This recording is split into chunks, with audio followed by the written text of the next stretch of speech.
사막에서 낙타를 이용해서 장사를 하던 장사꾼이 있었습니다. 사막에서 낙타는 매우 유용한 운송의 수단이며 장사의 미천입니다. 낙타가 없이는 장사를 하기가 어렵다고 생각해도 지나침이 없을 것입니다. 장사꾼이 한눈을 팔던 사이에 이 낙타가 도망치게 되었습니다. 장사를 망칠 수도 있다라는 두려움에 허둥지둥 이곳저곳 낙타를 찾아다녔습니다. 낙타를 아무리 찾아도 찾을 수가 없었는데 마침 그 길을 지나가던 한 노인을 발견했습니다. 지푸라기라도 잡는 심정으로 노인에게 혹시 낙타를 보지 못했느냐라고 물었더니 이 노인이 이렇게 대답했습니다. 혹시 그 낙타가 오른쪽 눈이 안 보이고 왼쪽 앞발은 절름거리며 앞니는 부러져 있지 않습니까? 자기가 잃어버린 낙타와 너무나 똑같은 낙타에 대한 상세 설명을 하는 것으로 이 장사꾼은 이 노인이 이 낙타를 주워다가 감추어 두고 있다라고 생각했습니다. 그래서 이 노인을 재판장에게 끌고 갔습니다. 이 노인이 분명히 내 낙타를 숨기고 있는 것이 분명한데 자기는 숨기지 않았다라고 발뺌을 한다라는 것이었습니다. 재판장은 이 노인에게 물었습니다. 혹시 당신이 이 장사꾼의 낙타를 숨기고 있는 것은 아닙니까? 이 노인은 아닙니다. 저는 절대로 이 장사꾼의 낙타를 숨기지 않았습니다. 그런데 어떻게 당신은 이 장사꾼이 잃어버린 이 낙타의 이 특이사항을 그렇게 상세하게 알고 있습니까? 라고 물어보았더니 이 노인이 이렇게 대답하더라고 합니다. 자기가 길을 걸어오고 있었는데 그 길에 양쪽에 풀이 나 있었는데 한쪽에 풀은 뜯겨져 있고 한쪽에 풀은 뜯겨져 있지 않더라는 거예요. 그래서 이 낙타가 한쪽 눈을 볼 수 없는 낙타이구나 라는 것을 생각했더라는 거죠. 또 오는 길에 발자국이 찍혀져 있었는데 새 발자국은 선명한데 왼쪽 앞발자국은 선명하게 찍혀 있지 않아서 이 낙타는 왼쪽 앞발이 조금 부족한 거구나 라고 생각했답니다. 또 우리가 가던 길에 이 뜯겨졌던 풀을 보니까 풀의 양쪽은 잘 뜯겨져 있는데 그 가장 가운데 부분은 뜯겨져 있지 않다는 것을 보면서 분명히 이 낙타는 앞니가 없겠구나 라는 것을 판단했다고 합니다. 과연 그 길을 그 노인 한 사람만 갔을까요? 그 길은 여러 사람이 다녔을 겁니다. 어떤 사람은 가기 바빠서 도대체 자기가 걸어가는 길 좌우에 무엇이 있는지 신경 쓰지도 않고 걸어간 사람이 있는가 하면 주변에 관심도 없어서 그냥 설렁설렁 그 길을 지나간 사람도 있을 것입니다. 그러나 이 노인처럼 자기가 걸어가는 그 길에 무엇이 있고 거기에 어떤 특징이 있는지 면밀하고 세세하게 살피는 눈을 가진 사람도 있었을 것입니다. 이 노인은 아주 탁월하고 예리한 시각을 가졌기 때문에 그 잃어버린 낙타가 어떤 특징을 가지고 있었는지 어떤 아픔을 가지고 있었는지 충분히 볼 수 있었습니다. 즉 똑같은 눈을 가지고 똑같은 길을 걸어갈지라도 그 사람이 어떤 눈을 가질까 그 사람의 정보를 결정하고 그 사람의 어떤 생각을 결정하고 그 사람의 행동을 결정할 수 있다라는 것입니다. 즉 다른 사람이 다 보는 것도 못 보는 눈을 가진 사람이라면 그 사람의 입과 마음에는 늘 불평과 불만이 많을 것입니다. 그러나 다른 사람이 못 보는 것을 보고는 예리하고 탁월한 눈을 가진 사람은 조금 힘든 환경 속에서도 이 환경 속에 어떤 숨겨진 것이 있을까 그것을 찾는 기대감과 소망함으로 그 마음이 밝아져 있을 것입니다. 이제 여러분과 함께 사진 한 장을 보려고 합니다. 이 발에 성병을만 안겨드리겠습니다. 이 발의 주인은 여성입니다. 우리는 이 발을 보면서 이것 한 가지는 명확하게 알 수 있습니다. 이 여인이 왕궁에서 공주와 같은 대접을 받지는 않았겠구나라는 것입니다. 왕궁에서 공주와 같이 대접을 받은 여인의 발은 절대로 저럴 수 없습니다. 섬섬옥수라고 하죠. 그렇게 아주 예쁘고 정돈돼 있으며 빛이 나는 발일 것입니다. 그러나 이 발은 여자의 발이지만 예쁘지도 그렇다고 매끈하지도 않습니다. 그냥 이 발을 보면서 이 발이 가지고 있는 외형적인 특징, 거치네, 마디가 굵어져 있네, 이 정보만을 얻는 사람들은 이 보여지는 것으로서 자신의 인생에 유익한 그 어떠한 것도 얻을 수 없습니다.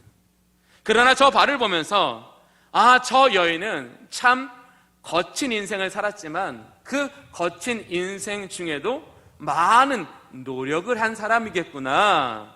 이 여인은 자신의 주어진 환경을 불평하기보다는 자신의 인생의 스토리를 더 아름답게 만들어가기 위해서 각고의 노력을 한 여인이구나. 저 여인의 발에 저 여인의 나이테가 있다는 것을 보게 되고, 저 여인의 나이테를 보면서 이 여인은 분명히 성공한 여인이다. 나도 이렇게 정말로 환경을 탓하지 않고 저 여인의 발가락처럼 저렇게 변형될 때까지 노력하고 반복하다 보면 나도 좋은 삶을, 좋은 미래를 얻을 수 있을 거야 라는 것을 보게 되는 사람은 보는 것을 넘어서 더 좋은 생각을 하게 되고 더 좋은 동기를 부여받을 수 있게 된다라는 것입니다. 즉, 보는 것은 정보를 습득하는 것으로만 끝나는 것이 아니라 그 정보를 통해서 내 마음의 상태가 바뀌어지고 내 생각하는 폭이 넓어지며 내 행동하는 반경이 넓어지기 때문에 우리가 복되고 아름다운 인생으로 지어져 감에 있어서 그 출발은 뭐라고요? 보는 것이라는 거예요. 즉, 우리가 어떠한 것을 보느냐에 따라서 그 생각이 달라지고 그 행동이 달라짐의 그 결과가 아름다운 인생의 축복이고 아름다운 인생의 결실이 된다라는 것입니다. 반대로 우리가 나쁜 것을 보고 추한 것을 보고 더러운 것을 보아서 우리의 마음이 황폐해져 있다면, 우리의 마음이 부정적인 생각으로 가득 차 있다면 그 사람은 불평할 시간에 전혀 다른 것을 생각하지 않을 것입니다. 오늘 예수님께서는 사람의 눈의 중요성을 본문을 통해서 말씀하여 주십니다. 본문 34절에 보면 내 몸의 등불은 눈이라, 내 눈이 성하면 온 몸이 밝을 것이요 라고 말씀하십니다. 즉, 온 몸이 성하려면 어떻게 된다고요? 그 사람이 좋은 눈을 가져야 된다라는 거예요. 좋은 눈은 마치 그 인생의 등불과 같은 역할을 해서 마침내 그 삶을, 그 인생의 결과를 빛나게 할 것이다 라고 강조하고 있습니다. 예수님께서 이러한 말씀을 하시게 된 배경은 이러합니다. 예수님께서 인간의 몸을 입으시고 육신으로 이 땅 가운데 찾아와 주셔서 신적인 능력을 통해 천지와 만물을 꾸짖으시고 평안하게 하시며 각양 병든 자와 귀신 들린 자를 고쳐 치유하시는 전능자의 능력을 보여주셨음에도 불구하고 죄로 인하여 눈이 나빠져 있는 서기관과 바리새인들은 그 예수 그리스도의 권능을 메시아적인 은총이 아니라 귀신의 왕 바알세불을 힘으로 행하는 것이라고 잘못 보게 되었다라는 것입니다. 죄로 눈이 어두워져서 눈이 나빠져 있어서 예수 그리스도가 그 앞에 서 계셔도 그분을 볼 수 없고 그분을 믿을 수 없기 때문에 그 온몸이 나빠진다라는 것을 보여주고 있는 거예요. 즉, 우리의 눈이 우리 앞에 계신 그리스도를 보고 그분을 믿으며 그분으로 말미암아 살아가게 될 때에 우리의 온몸은 밝아질 수 있다라는 것을 이야기하면서 34절 하반절에 이렇게 말합니다. 만일 나쁘면 어두우리라. 즉, 이 바리새인과 서기관들이 이 율법을 잘 알고 있었지만 그 율법을 볼 수 있는 눈이 어두워져서 그 메시아를 인정하지도 않고 육신의 몸을 입고 오신 그 메시아를 만나지도 못했기 때문에 그들은 어두운 상태가 지금부터 영혼까지 지속되어 영원한 사망에 빠지게 될 것이다 라는 것을 본문을 통해서 말씀하여 주시는 것입니다. 즉, 이처럼 오늘 우리에게 눈은 인생의 등불과 같아서 온몸을 성하게 한다. 라는 이 한 가지 복음을 우리에게 말씀하여 주시는 것에 덧붙여서, 그러면 우리의 눈이, 우리의 나빴던 눈이 새로워지고 변화를 받고 성화해지기 위해서는 어떻게 해야 됩니까? 라는 것을 오늘 본문에서 말씀하고 있어요. 그 첫 번째가 뭐예요? 죄의 문제가 해결돼야 된다라는 거예요. 즉 바리새인과 서기관들은 죄로 눈이 나빠져 있었기 때문에 예수 그리스도를 믿지 않았다라는 것입니다. 즉 죄는 우리 안에 예수 그리스도가 오늘 우리와 함께 계셔도 그분을 인정하지 않습니다. 그분이 우리에게 행하시는 모든 역사를 바라보지 않습니다. 죄는 여전히 우리를 육신의 삶에 치우치게 하며 육신 안에 제한되어 살아가게 만든다라는 것입니다. 그러나 예수 그리스도의 보혈의 피로 말미암아 우리의 죄가 깨끗이 씻어질 때에 하나님께서 우리에게 주신 눈은, 하나님께서 우리에게 주시는 이성은, 하나님께서 주시는 우리의 모든 마음들은 창조주께서 계획하신 그 기능을 충실하게 감당함으로 말미암아 우리의 인생을 더 아름답게, 더 밝게 만들어 가신다라는 것을 우리에게 이야기하여 주시는 것입니다. 오늘 본문을 통해서 우리의 온몸이 밝아지기 위해서 어떻게 되어야 되는지를 몇 가지 알아보기를 원합니다. 첫 번째로, 우리의 온몸이 밝아지기 위해서는 눈이 등불과 같은 역할을 해야 한다라고 말씀하고 있습니다. 지난주에도 말씀드렸던 것처럼 어두운 데 있을 때는 그 눈이 기능을 온전히 발휘할 수 없습니다. 그러나 거기에 밝은 등 하나가 있으면 눈은 자기의 능력을 충실하게 사용할 수 있고, 그 기능이 충실하게 사용되어질 때 주변에 있는 것을 보게 되고 그것을 판단하게 되고 그것을 선택하게 돼서 그 사람은 더 좋은 결정을 내릴 수 있고 더 좋은 인생을 살 수 있다라는 것입니다. 즉 우리에게 죄의 문제가 해결되어지고 믿음으로 말미암아 우리의 이성의 눈을 넘어 영성의 눈이 띄어지게 될 때에 그 영성의 눈은 우리에게 더 잘 보게 하고 더 바르게 보게 하고 더 확실하게 보게 하는데, 무엇을? 하나님이 여기에 계신 것과 여기에서 일하시는 것과 그 하나님의 모든 권능을 보게 됨으로 말미암아 그 하나님을 의지하게 되고 그 하나님을 따라가게 됨으로써 우리의 온몸이 밝아진다라는 것을 볼 수 있습니다. 눈이 얼마나 중요한지를 우리 신약 성경에서 한번 찾아보겠습니다. 사도행전 9장 18절을 보면 이렇게 기록합니다. 즉시 사울의 눈에서 비늘 같은 것이 벗어져 다시 보게 된지라 일어나 세례를 받고. 즉 이제 사울로서의 삶을 끝내고 바울로서 삶을 살아가는 그 전환점에 어떤 영적인 사건이 있다고요? 눈에서 비늘 같은 것이 벗어지는 사건이 있었다라는 거예요. 이게 무엇을 의미할까요? 이전에 사울로 살았던 것은 그의 눈에 비늘이 덮어져 있었기 때문이라는 거예요. 그런데 그 비늘을 그 어떠한 지식으로도 그 어떠한 노력으로도 사울은 그것을 스스로 벗겨낼 수 없어서 그 비늘에 의해서 보는 것이 제한을 당하고, 그러니 그의 생각과 행동이 제한을 당할 수밖에 없어서 죄와 불의와 악함 가운데 깊이 빠져 살아갈 수밖에 없었다라는 거지요. 이제 부활하신 예수 그리스도께서는 그에게 새로운 인생, 바울로서 하나님께서, 창조주께서 그에게 계획하시고 그에게 기뻐하신 그 인생을 살게 하시기 위해서 어떤 위대한 변화를 주셨어요?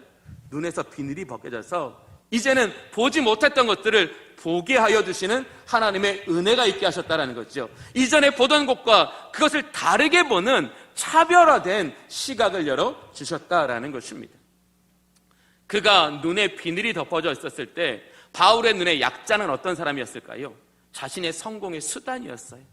그를 밟고 일어나야지만 자신의 인생을 성공시킬 수 있다고 생각하기 때문에 약자에 대하여 철저히 짓밟고 이용하다 버려야 되는 것이 바로 약자들이었습니다. 그렇게 약자들을 그런 눈으로 보면 어떻게 됩니까? 저 사람을 어떻게 괴롭힐까? 저 사람을 어떻게 이용할까? 저 사람을 어떻게 나의 발 밑에 둘까? 그 생각은 그에게 악한 행동으로 연결될 수밖에 없었다라는 것이죠. 그러나 이제 사울의 눈이 벗겨져서 똑같은 약자들이지만 이제 사울의 눈에는 약자들은 어떤 대상으로 바뀌었어요? 자기가 사랑해야 될 대상으로 바뀌었어요. 자기가 섬겨야 될 대상으로 바뀌었어요. 자기의 선교적인 대상으로 바뀌었다라는 거지. 그러니 이전에 약자들을 괴롭히고 그들을 못 살게 하면서 이제는 완전히 변화되어 자기가 가진 것을 나누어지고 사랑으로 섬기게 되고 그들을 위하여 봉사하는 것을 즐거워하게 된다라는 거지. 즉 보는 것이 바뀌니까 뭐가 바뀌었어요? 내 행동이 바뀌었고요, 내 관계가 바뀌었다라는 거예요. 이 사울이 이 갈릴리 도상에서, 이 다메섹 도상에서 그 은혜의 비추심을 한 번 받았다고 해서 그 한 번의 은혜가 이 사람을 영원토록 그 은혜 위에 서도록 지속시켜 줄까요? 여러분들이 예배에서 은혜 받았지만 그 은혜가 멀리 가지 않는 것을 본다면 우리에게 은혜는 하나님 앞에 방향을 전환하기 위한 그런 기회이지 그 은혜는 온전히 가지 않습니다. 우리가 예수를 믿는 믿음으로 말미암아 영원한 생명을 얻고 하나님의 기쁨과 나라를 향하여 나갈 수 있는 것이 뭐예요? 비늘이 벗겨졌기 때문에, 보는 게 달라졌기 때문에 그래요. 내가 옛적에 보던 그 대상들이 전혀 새로운 대상이 되어서 그 대상들에게 말하고 행동하고 관계 맺는 그 모든 나의 생활 패턴과 행동 반경이 달라졌기 때문에 내 온몸이 밝아질 수 있었다라는 겁니다. 여러분 혹시 셀로판지 아십니까? 셀로판지 한번 보여주시겠어요? 네, 이렇게 색깔로 된 비닐이에요. 이 셀로판지로 뭘 만드냐면 안경을 만들어서 이렇게 아이들한테 이렇게 관찰놀이를 하게 됩니다. 이쯤 되면 다음 장에 넘어가야 되겠죠?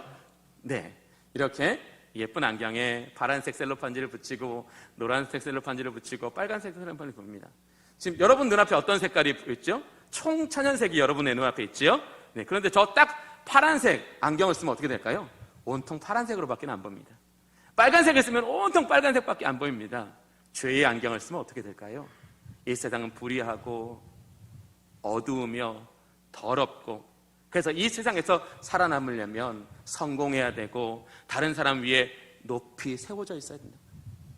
즉 약육강식의 시대, 절대 강자의 시대, 절대 경쟁의 시대, 이렇게밖에는 못 사는 거예요. 왜? 내가 살아남는 방법이 그것밖에 없다라고 내 눈이 가려져 있기 때문에 우리는 그것을 밖에 쫓아갈 수 없는 것이겠지. 이제 하나님께서 죄로 말미암아 우리의 시야를 열어주셔서 성령의 눈으로 보게 하신다면 우리는 이 세상 가운데 충만하게 거하시고 오늘도 살아계셔서 역사하시며 약속하신 그 구원을 이루어가시는 그 하나님을 보게 될 때에 그 봄으로써 인생이 밝아지게 되는 것이고 그분을 따라감으로써 우리의 인생이 밝아지게 된다는 것을 우리에게 이야기하고 있는 것입니다. 우리는 보는 것의 중요성을 다시 예를 들어 하나 생각해 보겠습니다. 우리에게 어떤 큰 잘못을 한 사람이 있다고 생각해 보십시오. 그런데 우리는 그 사람을 볼 때 늘 과거의 그 시점에 그 사람으로 봅니다. 시간이 5년이 지나고 10년이 지나도 그 사람을 볼 때는 반드시 그때 내게 상처를 주었던 그 하지 않아야 될 행동을 한 바로 그때로부터 그 사람을 보고 현재 그 사람을 판단합니다. 과연 누가 어두울까요? 내가 어두운 거예요. 내가 이 사람의 과거에 갇혀있고 이 사람의 준 상처에 갇혀있고 이 사람의 준 어둠에 갇혀있으니까 내 마음속엔 이 사람을 향한 미움이 내 안에서 떠나지 않으면 내 마음은 절대로 물된 동상같이 변화되지 않습니다. 여러분 예수 그리스도를 믿어 새 사람 되셨죠? 아무도 새 사람이 안 되셨어요? 저만 새 사람 된 거예요? 왜 그러시는지 모르겠네요. 자, 예수 그리스도를 믿어 새 사람 되셨죠? 네, 확실합니다. 네, 의심 가지 않으셔도 됩니다. 여러분 새 사람 되셨다면 여러분들을 누가 볼 때에 여러분이 과거에 가장 못난 모습이었을 때의 사람으로 계속 여러분을 봐주기를 원하십니까? 아니면 예수 믿고 새 사람 된 나를 봐주기를 원하십니까? 우리도 누군가한테 어떻게 인식되기를 원합니까? 과거의 옛사람이 아니라 오늘 새 사람 된 나로 인식되기를 원합니다. 그런데 우리는 어떤 사람에 대해서 과거 그 사람이 가장 잘못했던 그때를 기준으로 그 사람을 보니 그 사람이 이뻐 보이겠습니까? 그 사람이 좋아 보이겠습니까? 그런 사람을 보는 우리의 마음이 어둡고 우리의 마음에 무거운 짐진 것 같은데 어떻게 우리의 마음 속에서 새 일과 좋은 일을 행할 수 있겠냐라는 거죠.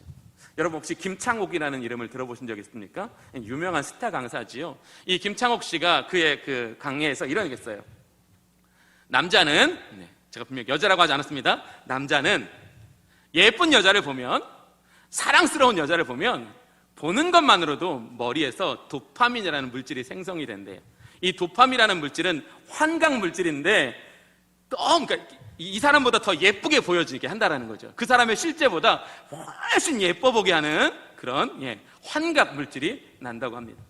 그 환각 물질이 딱 이렇게 뇌에서 발생하면 자기 눈앞에 있는 사랑하는 대상, 예쁜 대상과 더 좋은 관계를 맺기 위해서 한 번도 써보지 않은 언어가 사용된다는 거예요.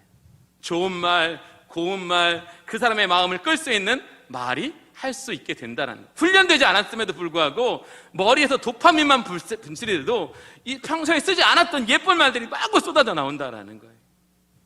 즉 우리는 보는 것은요, 단순히 정보를 얻는 게 아니라는 것이요, 우리가 보게 됨으로써 우리의 뇌에서 도파민이라는 것이 발생되면 그 도파민은 우리의 언어 체계를 바꾸게 된다는 거예요. 사람과의 관계를 바꾸게 된다는 거예요. 우리가 어떤 한 사람을 그 사람이 가장 못났을 때의 그 과거 그 시점으로 계속 보면 오히려 우리 속에 도파민이 안 나와요. 우리의 삶을 변화시킬 수 있는 긍정과 좋은 에너지가 발생되지 않는다라는 거지요. 그러나 우리가 그 사람을 정말로 예수 그리스도의 보혈의 피로 말미암아 새 사람 된 사람, 사랑스러운 사람, 존귀한 사람, 내가 정말로 그 사람과 평생 믿음의 동역자로 세워나갈 그 사랑의 눈으로 보게 되면 당연히 우리의 생각이 달라지고 우리의 말이 달라지고 우리의 행실이 달라진다는 거지. 결국 달라져서 가장 이득 보는 사람이 누굴까요? 바로 나요, 나. 내 마음의 어둠이 사라지고 내 안에 있는 근심의 빛이 식어질 때에 내 속에서 그 사람을 향한 더 좋은 생각이 나고 더 좋은 행동이 나면 결국 누가 축복받아요? 내가 축복받아요. 내가. 하나님께서 얼마나 기뻐하시겠어요? 내 사랑하는 자가 예수 그리스도의 십자가의 보혈로 그 죄의 사함을 받고 믿음의 사람이 되어서 과거의 육신의 눈으로 보던 것을 이제 멀리하고 영의 눈으로 사람을 보고 그래서 사랑하고 행동하게 된다면 하나님이 어떻게 그 사람에게 축복을 주시지 않을 수 있겠냐라는 거예요.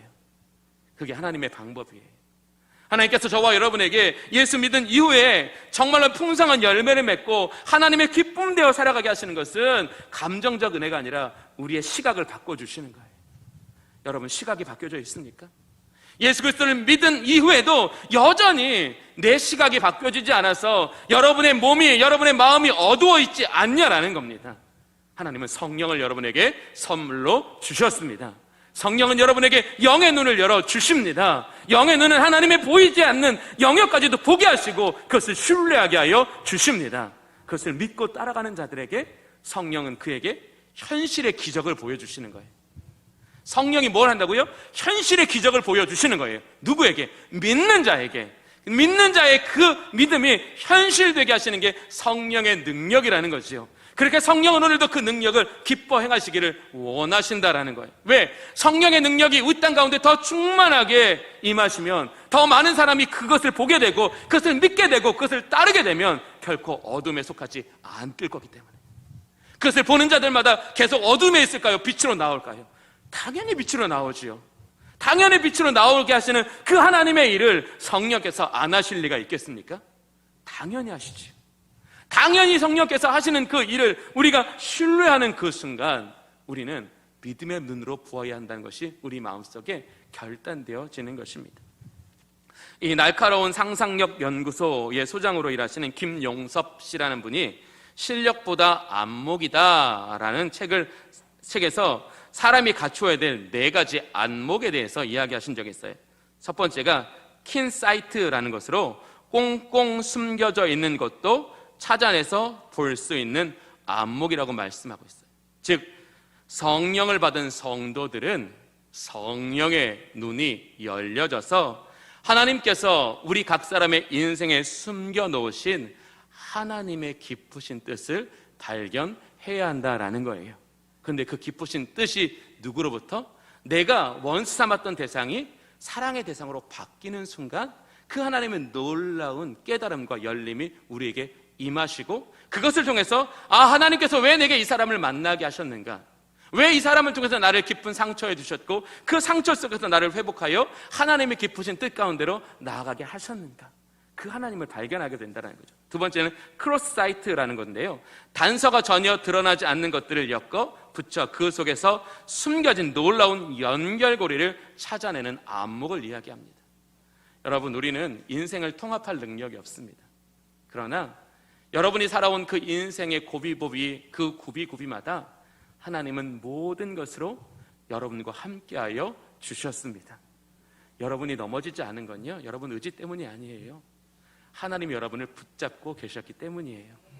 여러분이 그 어려운 속에서 여러분이 다시 일어날 수 있는 것은 하나님께서 여러분의 발목과 무릎과 허벅지에 힘을 주셨기 때문이에요.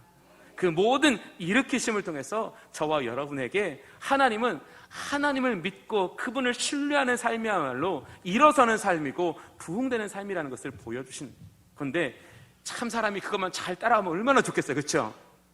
여러분 얼마나 여러분 고집 센지 아시죠? 네. 아무도 대답을 안 하시네요. 그럼 고집 저만 센 건가요?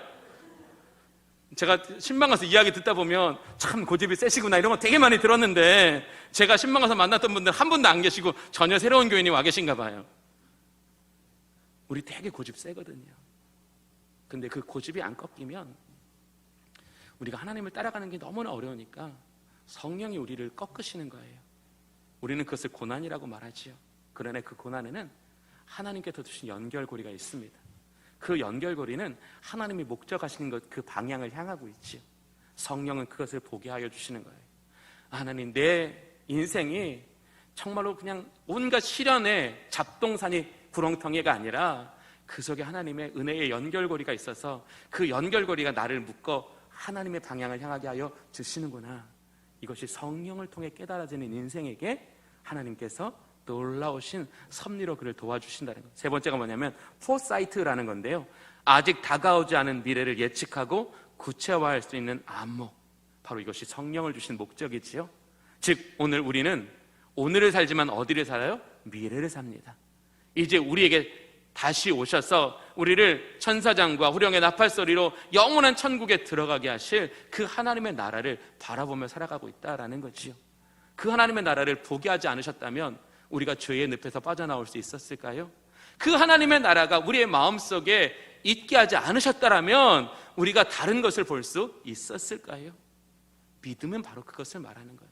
우리에게 믿음을 주시는 목적은 우리가 그 영원한 하나님의 나라, 확실하고 장차 우리에게 선물로 주실 그 하나님의 나라를 보게 하여 주셨으므로 오늘 우리는 이 예배 속에서 희망을 캐내고 있는 거예요. 하나님, 이 예배 속에서 나를 살리시고 나를 새롭게 하사 나로 하여금 하나님의 은혜 위에 세워 그 영광의 나라에 들어가게 하실 것이다 라는 거죠. 네 번째가 뭐냐면 인사이트예요. 문제의 본질을 꿰뚫어보는 안목이라는 거지요. 우리가 고난을 당할 때에 하나님은 내게 고난을 주시는 하나님이 아니라 이 고난을 통해서 나를 변화시키는 하나님, 나를 성장시키시는 하나님, 나를 연단하시는 하나님, 그 하나님의 그 놀라우신 숨은 목적을 꿰뚫어보는 안목이다라는 거지. 그 놀라우신 하나님의 안목을 가진 사람은 고난에 휩싸이지 않습니다. 바울과 바나바처럼 감옥에서도 허리를 굽힐 수 없는 것에도 하나님을 찬송합니다. 하나님을 찬송하면서 하나님 주신 은혜로 말미암아 그곳에서 감사하고 주의 이름을 높입니다. 바로 감사와 주의 이름을 높일 때 우리의 마음은 불우한 환경, 힘든 환경을 이길 수 있는 힘을 얻게 된다라는 것이죠. 네 가지 시력이 있습니다. 이것은 성령을 통해서 열려질 때 우리의 인생의 길이 확실해지고 우리의 온몸이 밝아진다라는 것을 우리에게 말씀하고 있습니다. 사랑하는 성도 여러분, 어떤 눈을 가지고 계십니까? 여러분이 온몸이 밝아지지 않은 것은 여러분의 눈 때문입니다. 여러분들이 하나님보다 환경을 보고 남아있는 것보다 모자라는 것을 보고 긍정보다 부정을 받기 때문에 내 마음속에 들어온 부정적인 정보는 내 마음의 미움과 원망과 시기와 아픔을 생성해서 우리의 행동을 위축시킵니다. 그러나 우리의 눈이 성령을 통하여 내 고난 가운데 하나님이 함께하여 주시는 것과 그 고난을 통하여 나를 새 사람 만들어 가시는 하나님의 숨겨진 목적과 그 일을 이뤄서 나를 영광에 들어가게 하실 하나님의 소망을 발견할 수 있는 눈이 열려져 있다면 여러분은 어디에서든지 하나님을 예배하게 될 줄로 믿습니다. 어디든지 하나님을 붙잡고 다시 일어설 줄로 믿습니다. 바로 그 눈을 가진 사람이 온몸이 밝아질 것이다 라고 말씀하십니다. 오늘 하나님께서 예배하는 모든 저와 여러분에게 성령으로 말미암는 영의 눈을 열어주시기를 간절히 바랍니다. 기도하겠습니다. 좋으신 아버지 하나님, 우리로 하여금 죄와 세상의 욕심으로 하나님 나빠진 눈을 그대로 두고 살아가지 않게 하여 주시옵소서. 성령께서 우리에게 바울에게와 같이 그 눈에서 피늘이 벗겨지는 은혜를 허락하여 주시옵소서. 믿음으로 말미암아 새로운 것을 보게 하여 주시고 그것을 통하여 우리의 눈이 등불과 같은 역할을 하여 온몸이 밝아져가는 주님의 성도들 되게 하여 주시옵소서. 예수 그리스도의 이름으로 기도하옵나이다. 아멘.